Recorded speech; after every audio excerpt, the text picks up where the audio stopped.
My name is Julie Frew, and I work at the Milford Public Library in Milford, Indiana. And I'm here today because I want to walk you through the steps how you get a library card at the library. The first thing you have to do to get a library card at Milford is to find the library. So I want you to know we are located on Main Street of beautiful downtown Milford. We're at the corner of Catherine and Main. When you come to the library, we have an entrance to the south side of the building, and we also have our Main Street doors. When you come to get a library card, you're going to want to go up the steps into the adult building, or the adult section, and go to the adult circulation desk. So follow me. Here we are inside the library. There are the Main Street doors that you just would come in, and this is the adult circulation desk. There would normally be a clerk behind the desk, and you would just come in. The first time that you come in, since you're a minor, which means you're not 18 years of age, you would have to come in with your parent or your legal guardian to get a library card.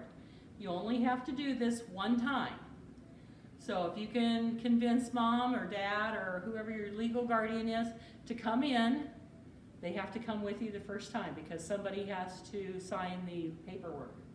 So you would come to this desk and bring your parent.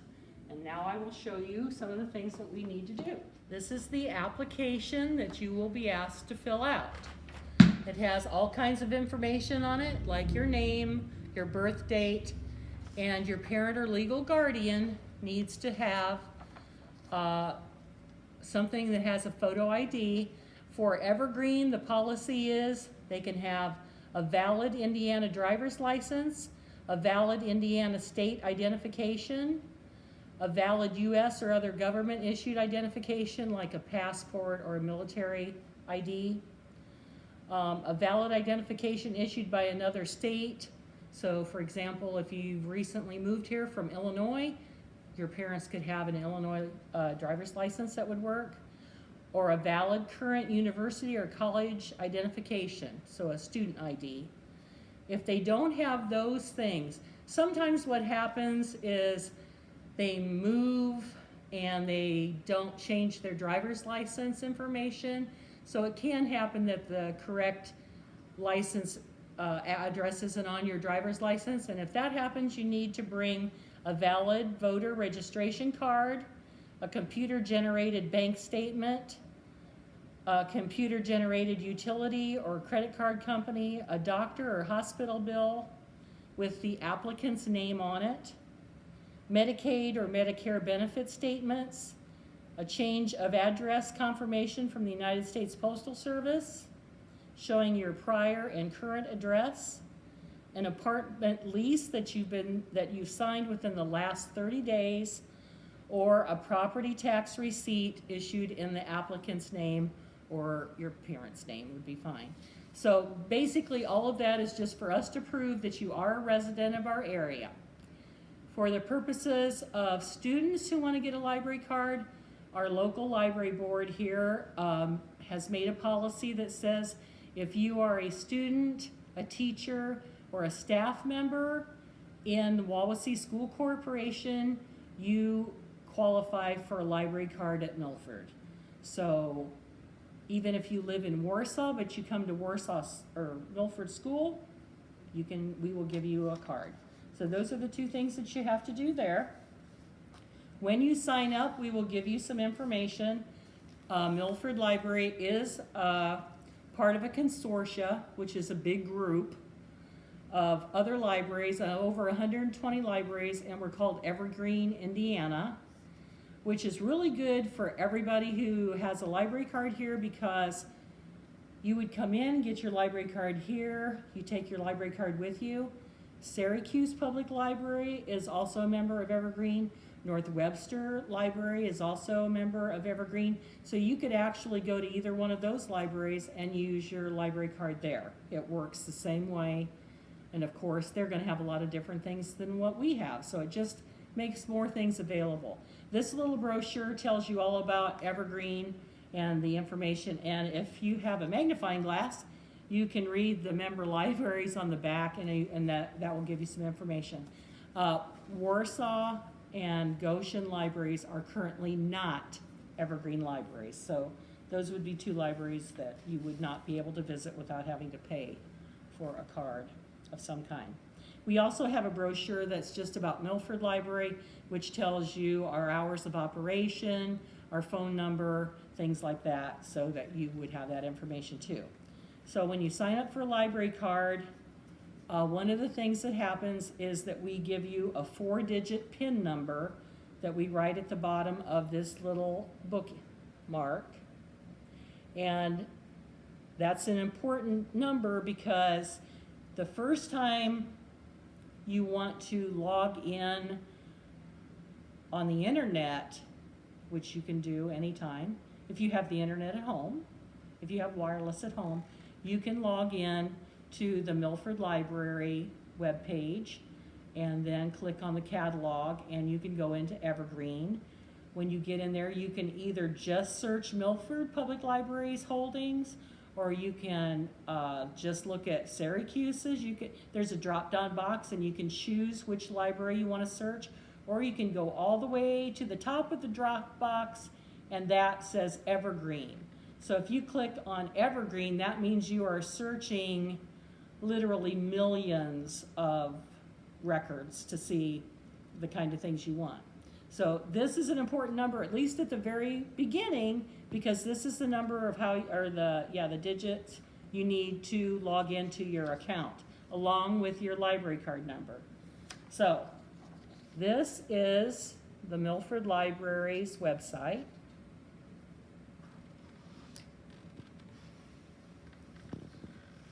This is our recently updated website.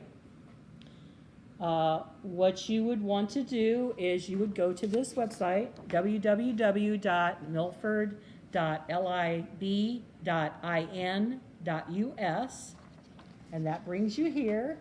When you get here, you would click on Catalog, and that takes you into Evergreen. So then you can search looking for whatever you would like to look for. Another very important service that we offer is you also can click on the catalog, and one of your, I don't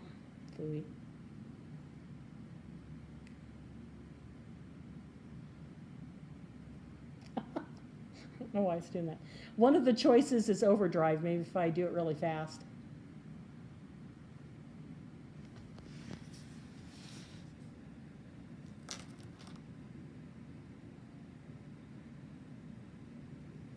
It won't let me do it.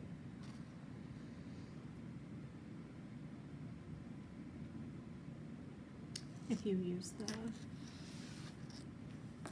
that instead.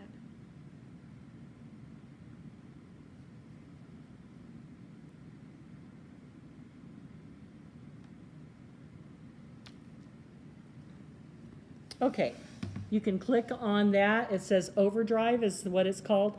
That is our collection of digital books and magazines and downloadable audiobooks. And there are some videos in there, some movies, just some things. So that brings you into here, and when you get in here. Now, everybody who goes to a school in Wawasee School Corp should have the little app that's got the O on it, the Overdrive. That's another way you can access that.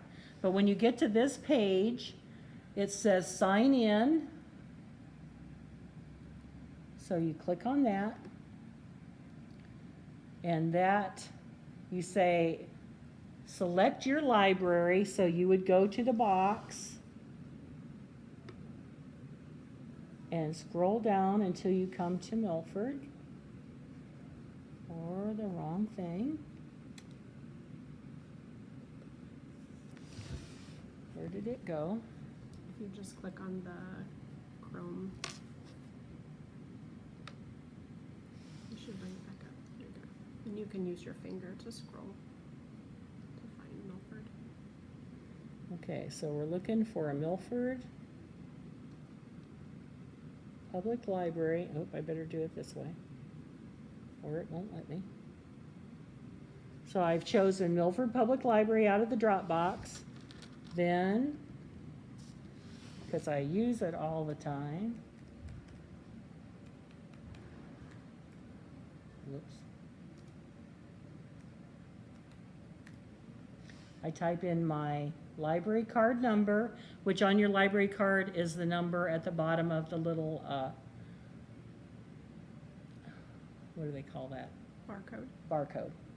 Okay, and then I know my PIN number.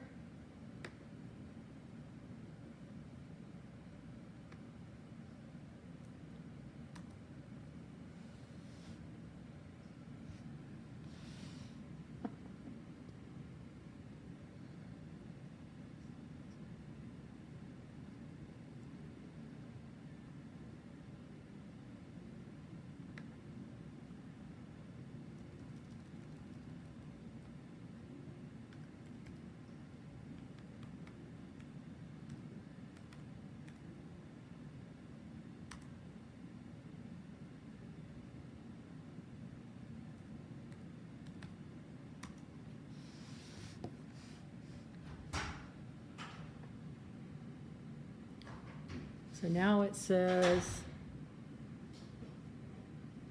I'm logged in. So when you get in here, then you can search by subjects.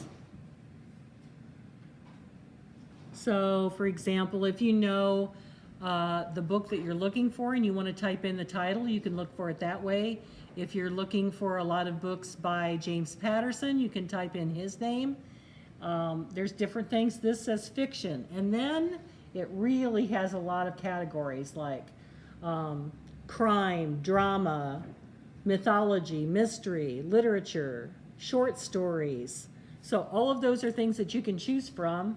One of my favorite things in Overdrive is you go to collections and, oh, I'm sorry. Collections also is another way. It tells you ebooks, audiobooks, and videos. But this is what I'm looking for. I go to the magazines. And it brings up, I like to download digital magazines because then I don't have to worry about recycling them or anything like that. It tells you all the different things. You'll see across, and this is the same way with books or audiobooks. You look up at the top. If it says available, that means you can check it out right now.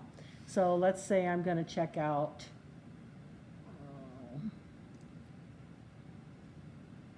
I'm going to check out HGTV. So I click on that one and it says borrow, and I click the borrow tab. And then up here you'll see there's another drop down box. It says 7 days, but it's going to take me a little bit longer to get to it than that. So I'm going to choose 14 days so I have it for 2 weeks on my device. And then it says borrow.